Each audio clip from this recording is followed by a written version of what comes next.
Welcome, everyone. This is the live virtual roundtable event where we'll discuss crafting success and navigating the evolving work environment.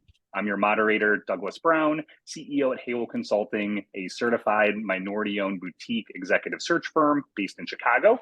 Halo was founded in April of 2020 to provide the process-oriented best practices. Our team developed a top executive search firms with a risk-free, cost-effective fee model tailored for your early stage and high-growth startups for their most critical hires. If you're new to this event, Halo hosts monthly virtual roundtable events like this one for HR, tech, and DEI leaders on a variety of topics. Don't forget to check out the Halo series and Halo mini series, where we hear from executives taking a deep dive into what's keeping them up at night. And don't forget to subscribe to our monthly newsletter, the Halo Content Hub, via LinkedIn, which summarizes current market trends and recaps past events. And that link can be found in the description. This event is being recorded, and feel free to drop any questions into the Q&A function, and we'll address those questions throughout the session. Early next week, we'll be sharing a survey to gather your feedback, and we will post a recorded version of this event to our YouTube channel next week. Today, we are joined by a phenomenal group of executives. We do want this to be an interactive session, so please don't hesitate to ask questions using the Q&A function in the toolbar. First, I'd like to introduce Heidi Balley. Heidi is a director of people operations for Ingredient, a digital marketing agency, and Stunt Puppy, an e-commerce site for quality dog gear. She's been in the HR universe for over 30 years, giving her breadth and depth of experience from working with startups through multiple generations, economic waves, and the ever-changing work environment. Her mission is to connect with her employees and understand what allows and inspires them to bring their best selves to the workplace. She's a proclaimed storyteller, and her favorite strength, if you know Strength Finders, is woo. Great to have you on the panel, Heidi. Thank you. Next, I'd like to introduce J.R. Rettig. J.R. is a Detroit area native and proud University of Michigan grad. J.R. was a member of the original retail team that opened the Apple stores in 2001. Most recently, J.R. was the vice president of recruiting and membership of the leadership team at Looker, which was acquired by Google Cloud for $2.6 billion in 2020. J.R. joined Pendo.io as the vice president of talent in January of 2021 to help scale and drive growth across the globe before moving into the chief people officer role in May of 2023. Thanks for joining us, J.R. The next panelist I'd like to introduce is Becky Lauseng.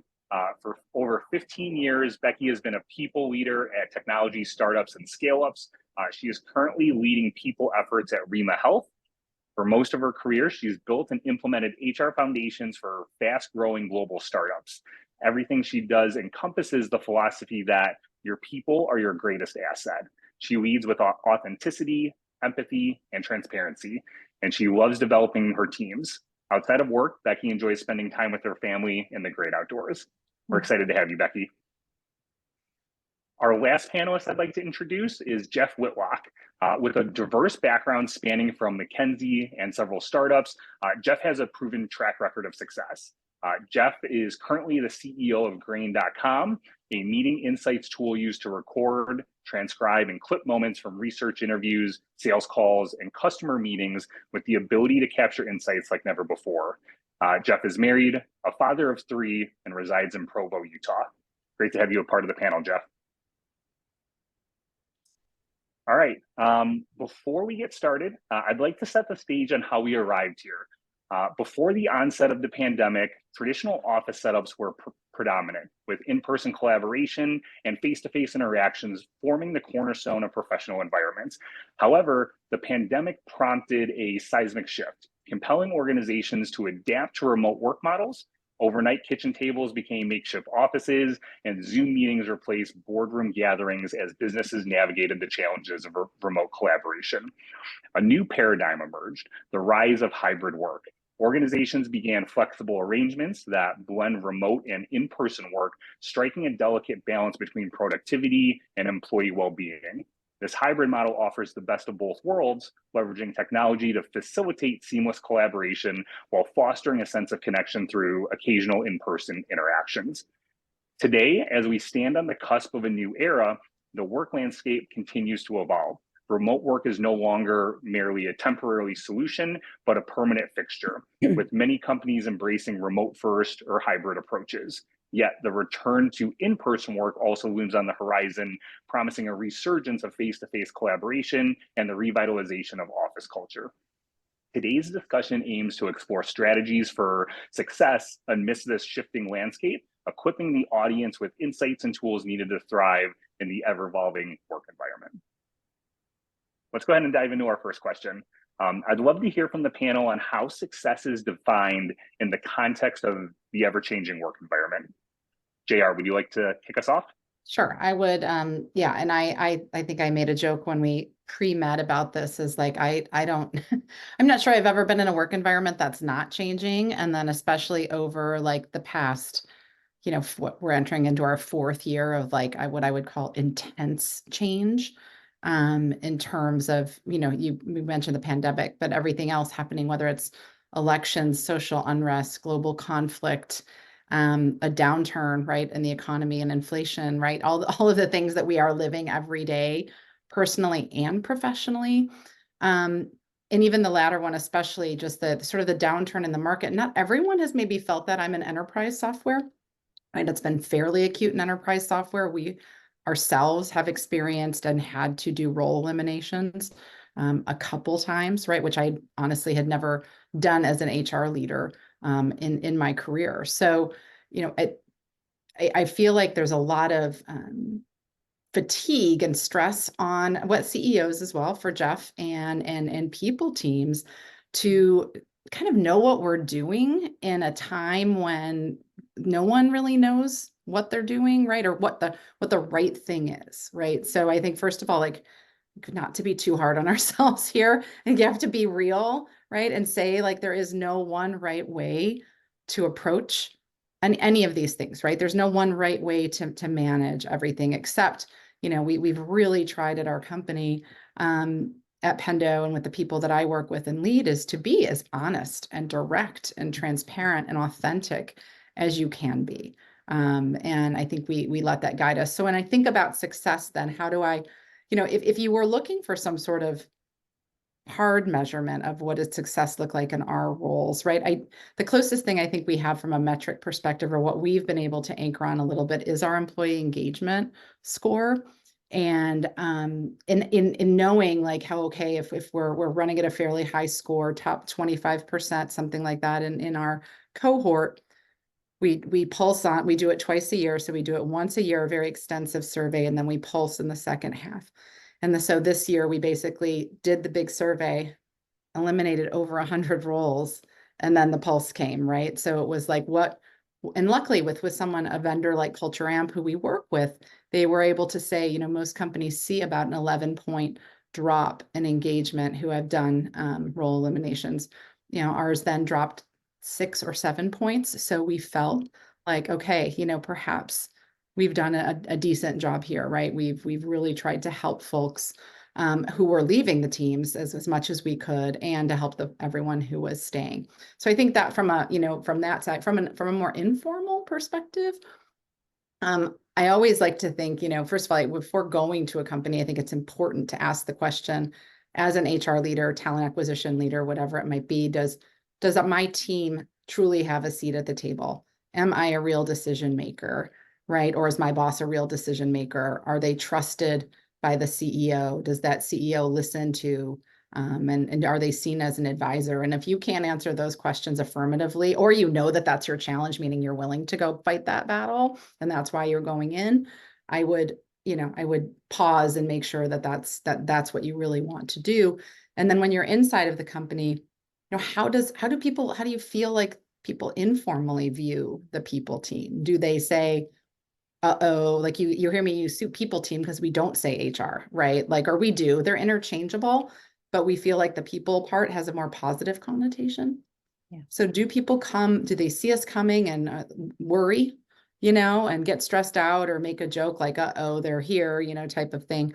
Or do they seek us out proactively, right? And want to work with us? And is there praise for the folks on your team? Do they look to us as experts? with that. So those are the two things, right, that I really thought about within this context of success. I'm going to just jump right in and piggyback, JR. Thank you. That was a great recap, and I'm thinking of some other things that we can continue to do here as well. And I would build on that aspect of our employees really trusting leadership, so that we are here to be an ally and to really support and assist. And I think that trust factor has become just enormous, especially when you do face layoffs and have some impact. And I also give you credit for that pulse going out right after something like that, and you just anticipate what's going to happen. But I think that trust factor has just become really, really important, and that people are feeling safe and comfortable within your work environment that you've built. So going through the pandemic, and are we doing the right things and telling them the right things and being there to really support and have them feel safe and comfortable, just to build on what you had said as well.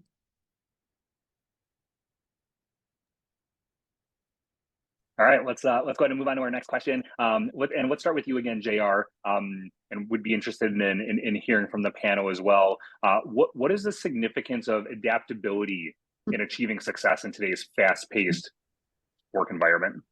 Yeah, I mean, I can't say enough about it. We've used, I think, the words adaptability and resilience like more in the past, 2 years than I probably, or more, than I've used in my career. We actually have a board meeting next week, and was just finishing up my board slides. And I think this was a part of it where we really talked about how we were able to meet the business where the business needed us, like at the right time, because of our ability to be adaptable, right? And to say, my HR team, they would have wanted, they want to do anything but lay people off. I mean, they would have done anything, right? Like, and I think a lot, the leaders, of course, felt that way too, but they started thinking about it earlier, like my team did, right? Like, oh, and it was, I could just, and yet when the time came and we knew that this was going to have to happen, right? Their ability to just sort of be like, okay, right? And now we're going to do it, and we're going to focus on how we do it best and right. And, and the expectation was fast, which is always really hard, as well, because we're in tech and, everything has to be fast. And so that, I think, I really praise them. I think that you can't today, we only have built our roadmap for the year, really for the first 2 quarters at this point, and we just leave the second half now. We talk about the things that we'd like to do, and hopefully we'll get to, but we give ourselves a little bit of space to know that, that change could come. So we sort of, and then even as a company, we've done that with some of our OKRs and things that we're managing. We kind of said, let's really get Q1 and Q2 and more of our short-term planning sessions nailed down, and then let's give ourselves room, because we have pivoted almost the past 2 or 3 years in the middle of the year on whatever company goal, theme, or initiative, sometimes in a very positive way, because another opportunity like AI, presented itself mid-year, or, other factors. So, this, I think the ability to be adaptable is probably one of the most important things today, right? Especially in the day-to-day. I'll 100% echo that. Rima, the company I just started at, and most of the companies I've been at, we're growing and growing very rapidly. And a lot of times you are changing your business model, or you might be changing different ways of trying to secure revenue. And, you have, just like you were saying, JR, we're an EOS shop, and we're doing Q1, Q2, and I'm like, I can't even like think about Q3 right now. I know some things that need to happen like a year from now, but when that's going to happen throughout the year, I don't know. We just are like completely pivoting into a different recruiting, like with recruiting strategies and things. So, and it's changed so much in the last, 5 to 10 years with that shift. So I think that's a really good point to bring up. And I'm just at the beginning of the year, I'm feeling a lot of the pains of that. But I think the entire company gets it, where before I think it was almost like you had to plead that case. But I think like leadership understands that as well, and the importance of needing to kind of be able to flex on some of those things. So. I want to maybe share a different angle. I don't think it necessarily disagrees with anything that has been said, but just maybe a different way. Is like my personal thoughts on this is that when you're in a really fast changing environment, while adaptability definitely is helpful, it's also helpful to get grounded in sort of like timeless principles. And I think that that's really important for an organization and for individuals, that like when things are changing so fast, just kind of figuring out like what are the core of your values, the core of your principles that won't change, and getting like, and just really defining those, living by those, and getting anchored in them.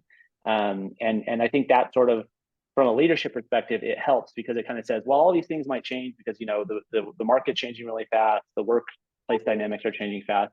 We won't change in these areas. And I think employees and your team kind of will appreciate that leadership and that consistency. I feel like that cues me up, I'm sorry, Jeff, that one of our values is adaptability. And so when we had a significant hiring wave in 2023, we spoke to our values so that it was not a surprise that that's not only because of the climate, because of just so many things happening within the world itself, but that is an expectation that we actually have within our agency and company. So straight up being honest, eyes wide open, people are knowing that that's something that is really a very key component to being successful of working here. Great, thanks everyone.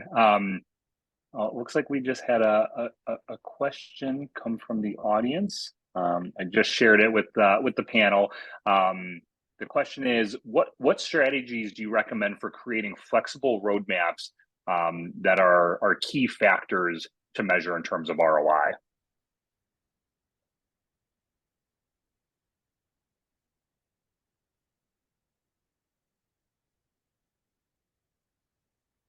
I guess I'll go in as kind of an interpretation here of creating strategies or flexible roadmaps. And I think to me, my head goes into so many different facets of a business. So it's either product or, so it's client driven, or is it what you're doing as either people operations teams so that you can develop, creative ways to have improvement within your workforce in general. I'm not sure if you could provide just maybe even a little bit more detail behind that question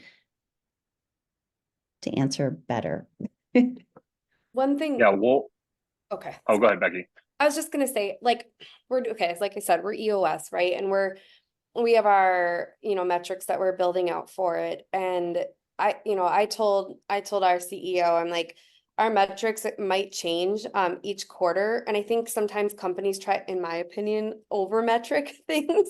And like, you're moving so fast and you're being adaptable and you got to change. And all of a sudden you look up and you're measuring things that like really don't, like, what they're not adding value. They're almost more work than it is to like, so like, I've always been like hey, give me grace, but our metrics could change to reflect what we really need to know now to help drive business, drive the right things that we need to be doing within people area. I walked in and we had 15 metrics laid out, and half of them I'm like, we're not even like a lot of them we couldn't even pull the data for at the time, and they ebb and flow. So I think that's something to just keep in mind, that like, make sure that they're really measuring things that like are helping you, helping you measure what you're currently working on and the challenges that you're having, and to better the business as a whole.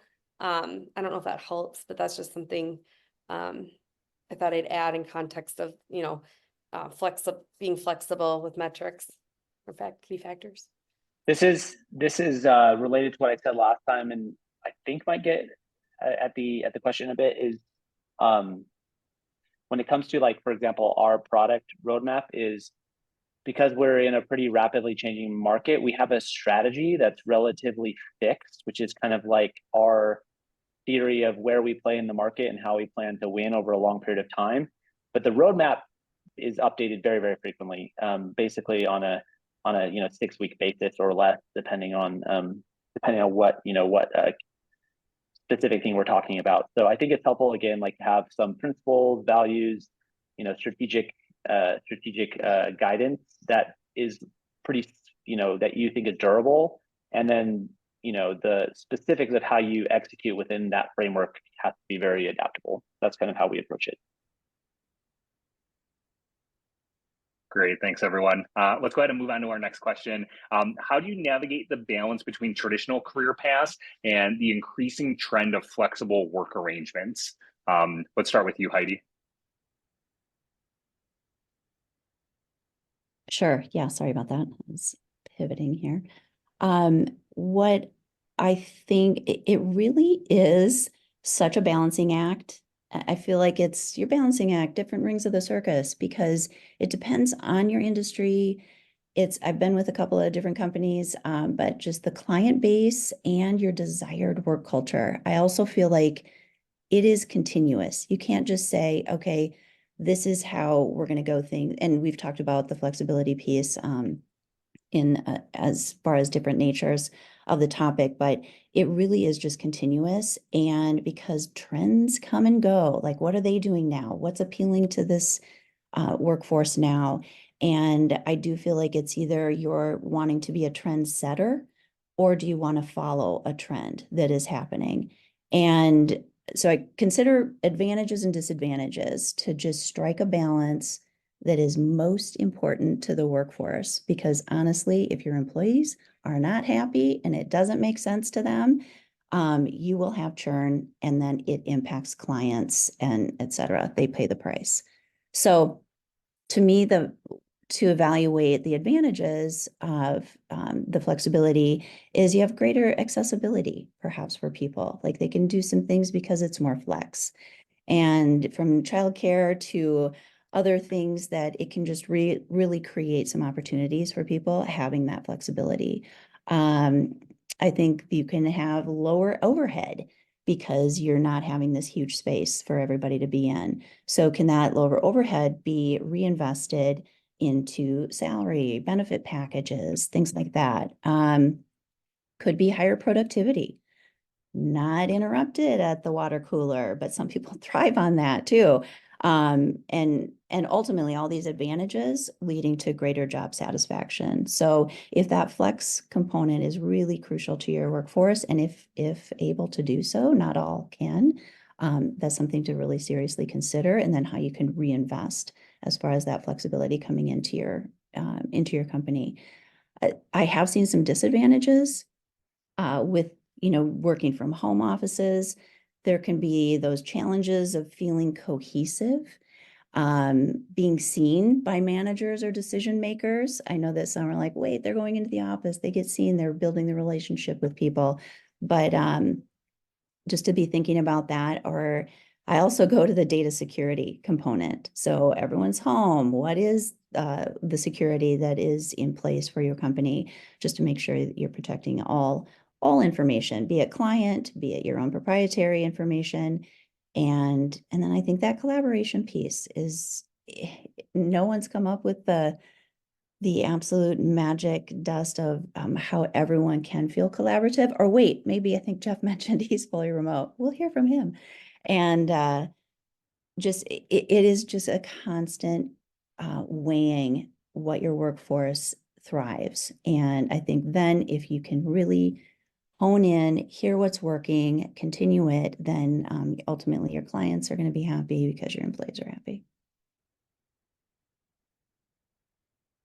But the remote piece, it's still a thing, to really have people feel completely engaged and have that sense of community because of the flex.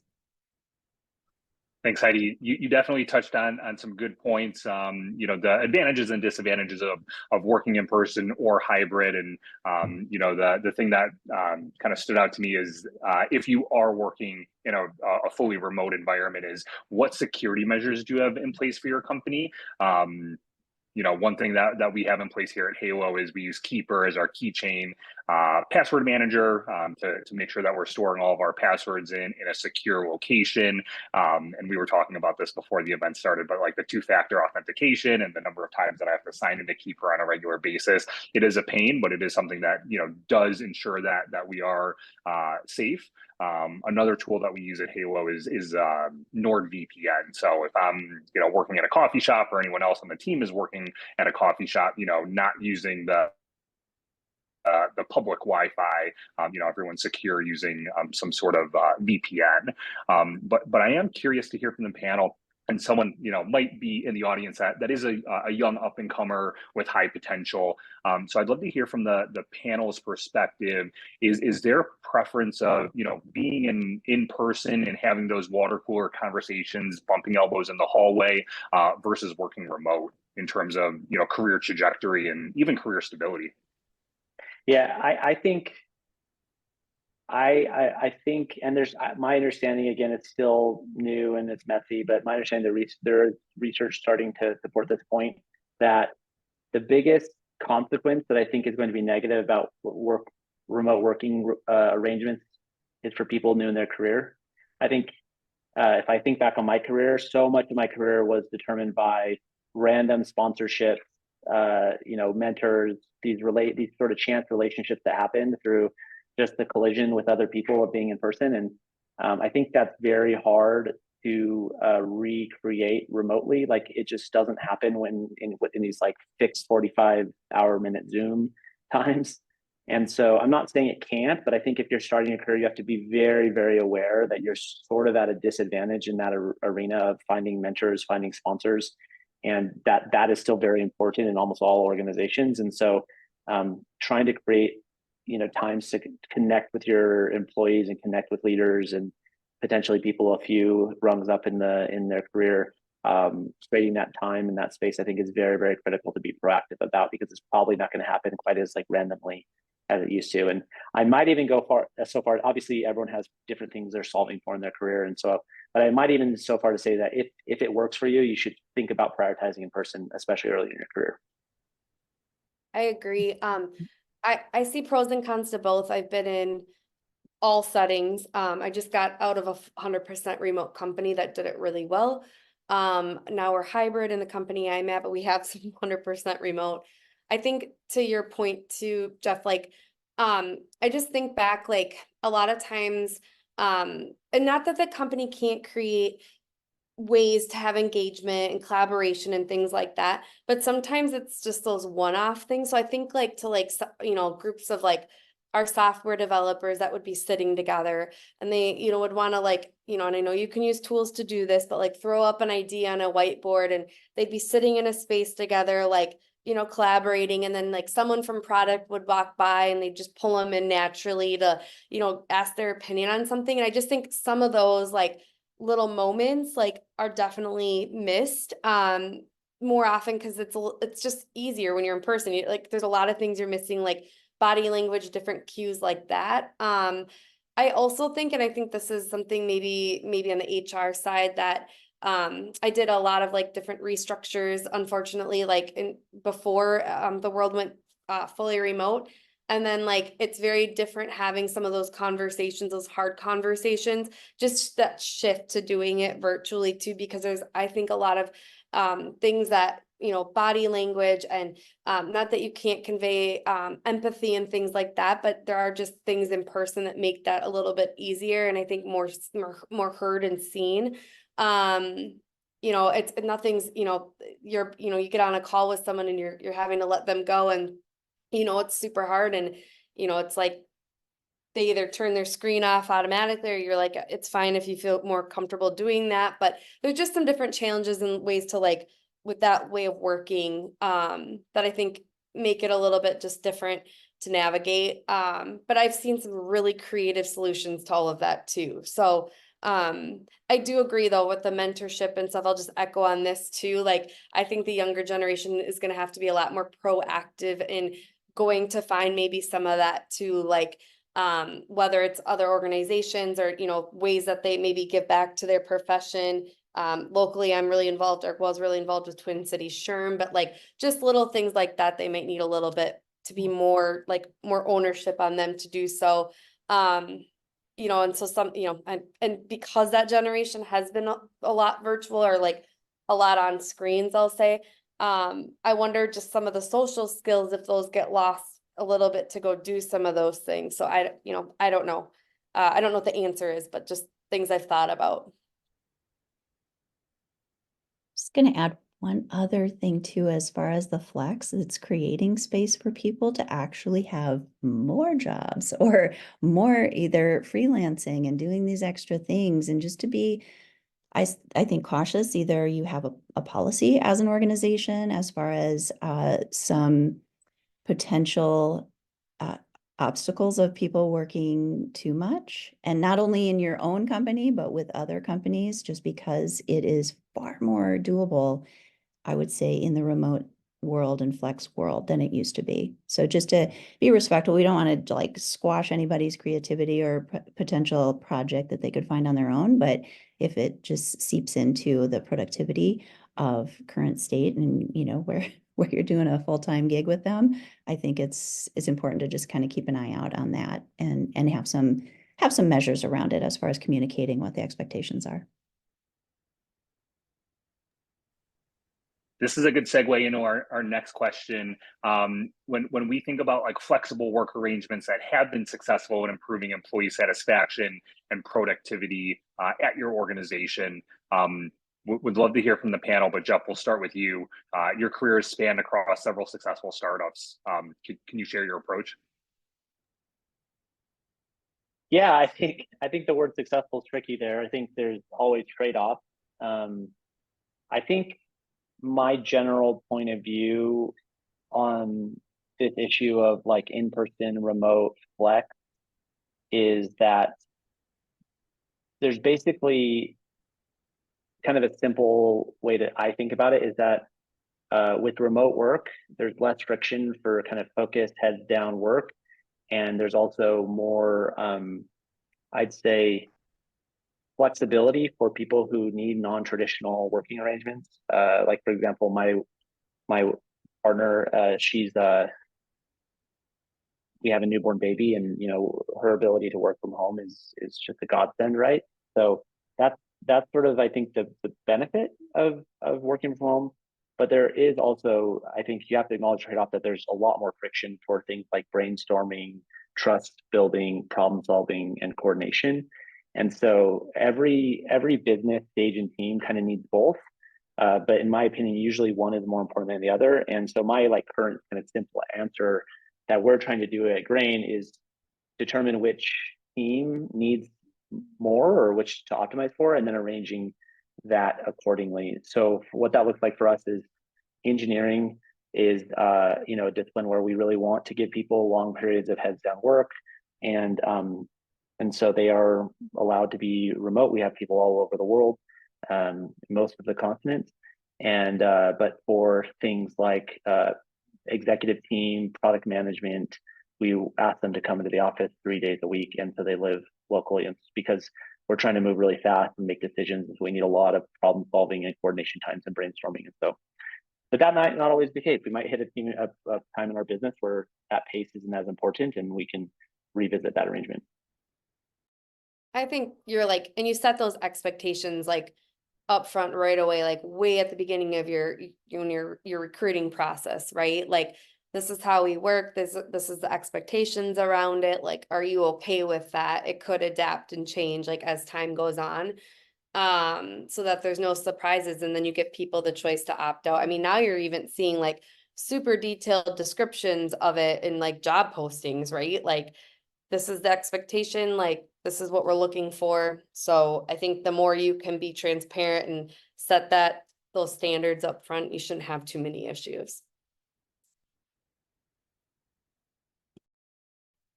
And Jeff, you brought up a good point with having your engineering team being fully remote. I think you mentioned that they're scattered across the world, and having the executive team and operations team in person is super critical for collaboration and being able to have those conversations. Are there, when we think of other functions like finance, sales, etc., are there a benefit to having those other functions in person or even remote?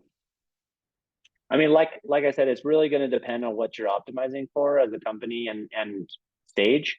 So yeah, I think it really depends. I think like I said, there's always going to be benefits to remote. There's always going to be benefits to in person, and it kind of just depends on what you're optimizing for. I know a lot of sales teams that, you know, really love being in person and sort of the rah kind of holding each other accountable, competition nature being very important. I know other sales teams do a great job remote. So I think it really depends. I will say that I think what's really interesting that's happening in the market now is there's preferences. Like, people actually have pretty strong preferences. Like, I think in the pandemic, pretty much I shouldn't say everyone, but, you know, it's much more like everyone wanted to be remote, and that was just the way. But now I think that people are like, I miss in person. I really wish, you know, I could have the opportunity to come back and interact with my colleagues, and I kind of feel isolated and lonely. And so I think there's room in the market for both types of arrangements. I think, like Becky said, just being clear on the expectations and what your policies are is really important. And, you know, maybe leaving a little bit of room for adaptability, like we talked about earlier. Yeah, I agree with that. I think that we've been in a journey here of sort of wanting, let's say we wanted everyone to come back for 2 days, but then if you didn't say it was mandatory or required or enforce it in some way, like in it, and also just it was not sort of the priority of the moment. I would say that it was just okay, let's say, right? And our CEO is very much about, you know, hey, I love, we do have great offices. He loves people being together. That is part of our culture, right? And feels that, but a lot of our employees were hired post, you know, pandemic time or later too. So it's unfamiliar to them. And they say, well, what do you mean our culture is what it is, right? And our values. So we've worked really hard and then what's interesting is the actual email that says, now we're, yeah, I mean, to be tongue in cheek, right? Now we're not kidding. Right. And now it is 2 days and we are going to move to 3. And, you know, like it's, and thanking the people who have been doing it. Right. And for others, but within that, the success story was there's been offices that really weren't showing up. And then others, we have an office in the UK in a small town, college town called Sheffield. And there's almost no leaders in that office. It's a team that is, you know, it's wonderfully, I always say, sort of self-governed. It's a mix of groups, but it's mainly product and engineering, and they do work together. So there's a little bit of goodness in that.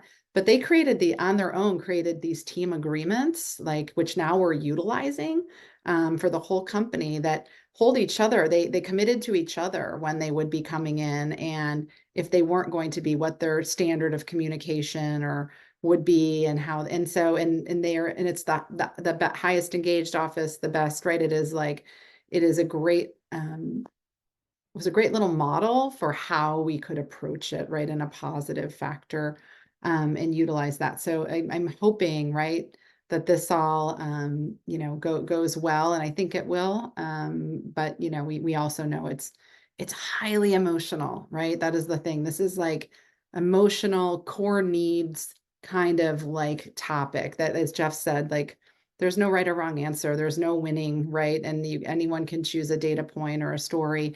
So establishing your hypothesis or your connection to this and why, and being very clear about it, sort of the best you can do. And I think the fear is, and we can just name it, right, that my best people are going to leave. That's what my leaders are afraid of. My best people are going to leave. And so I say, I hear you. I share the same fear. Let's work through that together. What does that look like? What does that mean? And so I think that's, you know, we had a big conversation in our big annual planning with all the leaders at the company, just about let's really put this all on the table and talk about what we're talking about, because we're talking about freedom and choice, and right, like, let's really bring it down to what this is, and then let's build it back to the business case. But, you know, because it becomes an irrational or illogical thing because it's so emotional, right? So we tried to sort of acknowledge that and give it space. and then come back to, okay, what's the right thing for Pendom? Great, thanks.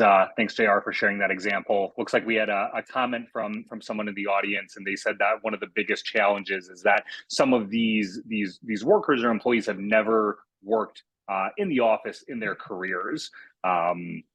And then shared that we almost need new content around how to work in an office. Yeah.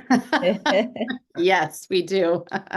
Yes. In some ways, that's very true. Like what are, what the norms are, and that's we've talked about that as well. So yeah, we're thinking through that. And I think it's just really needing to be reciprocal, as me having, I would say, 27 plus years of my life in an office, having to shift during the pandemic. And then I can also learn from this wave of really remote first, or having people have that's their only experience, is that I do still need to be quite open to what is going to work. That's where I think that balancing act of what makes most sense, what is going to work for your workforce, so that it is really a happy and productive crew, so that it just translates into how they're showing up with clients and teammates. But I also love that your team did that separately, JR, that's just a great model. I would grab that and go as far as demonstrating to other teams, even if it looks different. So that team did what worked for them, and then establishing those other team expectations for each other. I think that's a fascinating and great team building exercise. But yes, I think I also need to learn, because I'm so used to have been in an office, and now I'm here. I come in every day.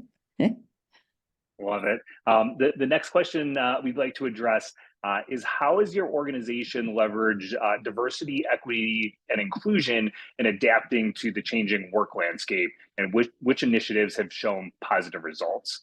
I'm interested in hearing your thoughts, Becky. You want to kick us off? Yeah, I'll kick us off, but I want everyone to share, because there's so much awesome work being done around this. So I think like, just to touch base. So like, and I think we've hit on this a little bit. We've got a lot of different generations in the workforce right now.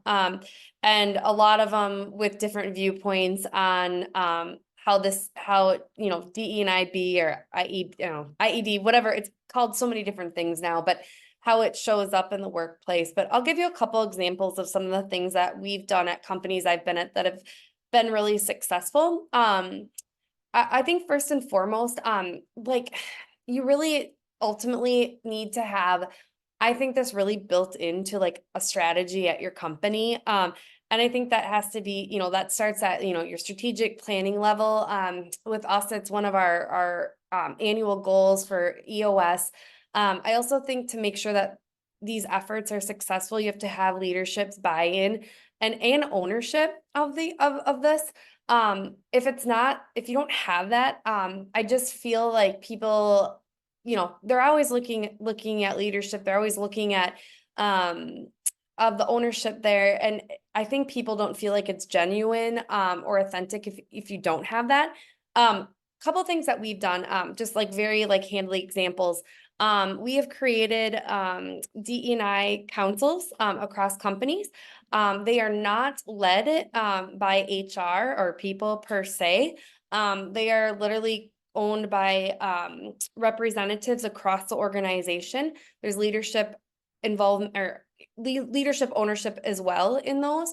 And I think, like, for me, just being in a startup, I think a lot of times these efforts get put on HR and people to own, and I definitely think they have a key part of it. But if you want to do a good job, we've just found really great success and ideas on different things to do and how to thread it throughout the organization by having everybody have ownership and involvement in it. I think it makes them feel more empowered as well. We also have kind of broken up how we look at our DE&I efforts. So we look at it a couple different ways. We look at it from an engagement perspective. We look at it from kind of like through the employee life cycle perspective. We do 3, I'll say, kind of engagement surveys throughout the year. One of the 3 is solely focused on DE&I efforts across the organization. And we've gotten a wealth of knowledge and feedback on that, which has really set the tone for what we do for our planning for the following year.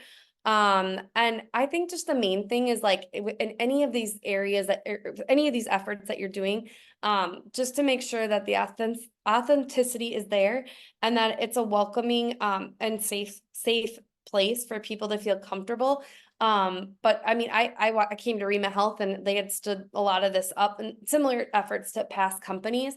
I mean, it's just a 50-person company right now, and I'm just blown away by the really unique things that they're doing. One thing I am going to do next year, I'll just throw this out there. We are going to have an outside consultant come in to do a DE&I audit. And they really look at your company. I mean, flip it upside down, like survey everything, and then come back to you with some ideas around ways that you can continue to thread it throughout your organization. So I'm really excited about that, but we're not going to do that this year. We can only bite off so much this year, but that's just kind of a big spew of things we've been doing with it. But I'd be curious to see what other panelists think too and do.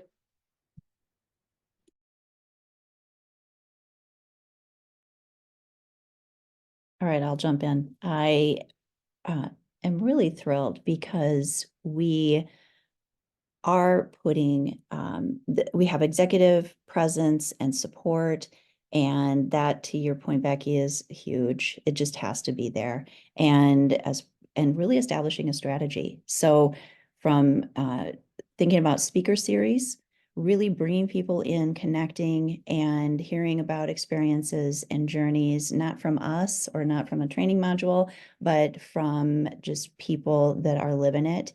And so intending and have a quarterly speaker series that we will do as like an all company meeting so that people are experiencing this together.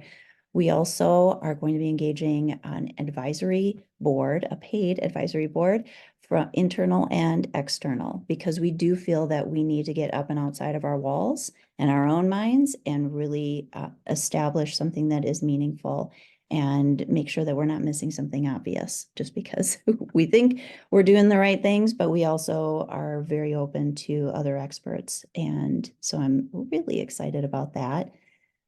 Just some other little things that we try to do as well is the job posts themselves, really encouraging people like, hey, you don't need to meet 100% of this, and marginalized and people that think that they are just really interested in us, please reach out, please apply. And we've encouraged that within our job posts themselves.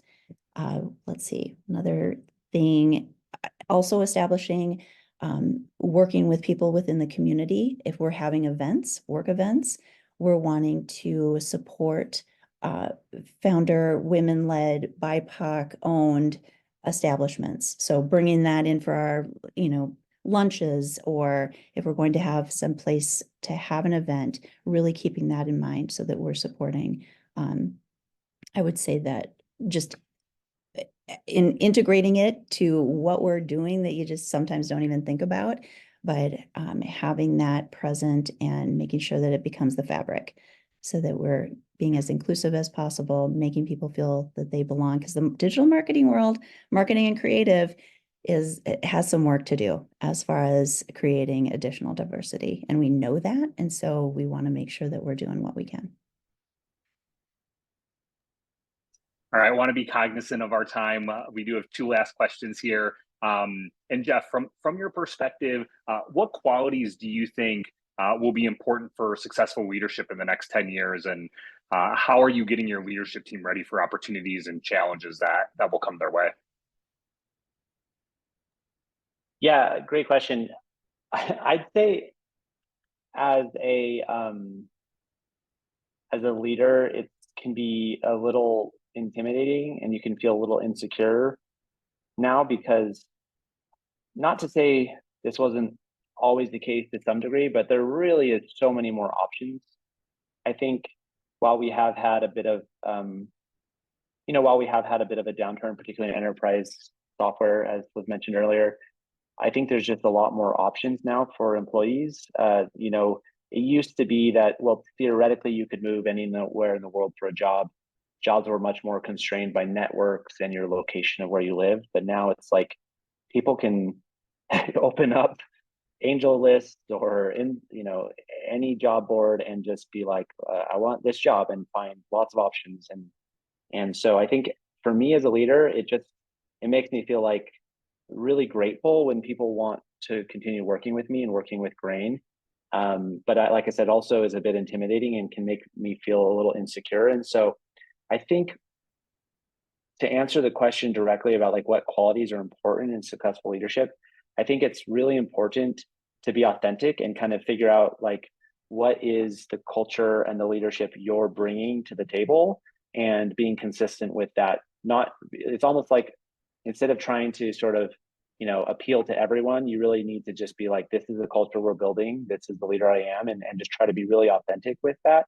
So for example, at Grain, you know, we've recently sort of tried to sort of refresh our culture and kind of tried to lead from a more authentic place of leadership. And a couple of things that we've just consistently harped on is that, like, you know, we are trying to build like a really great product, and that we want people who really love the craft of building a product. And obviously there's different types of companies. There's story-based companies, there's movement companies. We're a product company, and we want people who love the craft of building product and care about every little detail. And that's not for everyone. Some people don't. They might think, why is this CEO complaining about the color of some words on the website? You know, and then they might find that very annoying. But like for me, that's authentic because I care deeply about the product experience and design factors and stuff like that. And so I think over time we've got more and more people who that vibes with them. That's the place they want to work. And so I think there's a lot of qualities that matter, but to me, that's one that really stands out. Yeah, I think that we've had the conversation just recently about like sort of almost like VP and above leadership training. I think we focus on different cohorts, so sort of depending on the year and the need. And a lot of it was really talking about what does it mean to be a leader in the company in the context of where we're at today, right? We're a late stage growth company, still private, right? Like trying to really establish success factors for us in that sense, because of the type of hiring perhaps that we've done, and successes and failures that we've seen across the board from those who've come in and those who may have left over the past few years. So I think that, you know, just like trying to, no matter what, from, you know, there's so much to leadership, but trying to really tune into at this moment in time for the where we're at, like what is the best leader, right? And then starting to think about that for our directors, right? Our aspiring leaders. We have like an aspiring manager program. We focus a lot on our managers, right? Like, and that encompasses everyone, but it's a lot of practical, just-in-time manager sort of enablement, right? Helping to them to be leader-led and not HR-led, and things that they're doing.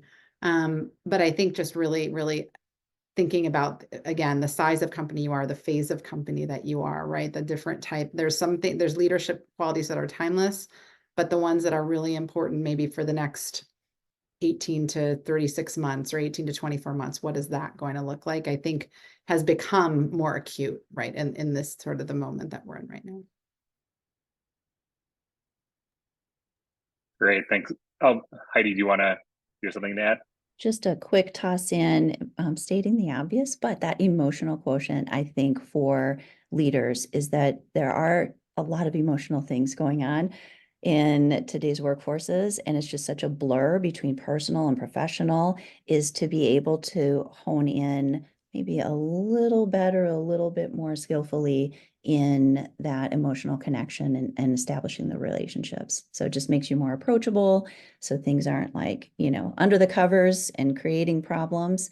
So I feel like for leaders who are quite emotionally intelligent, that is a leg up for people.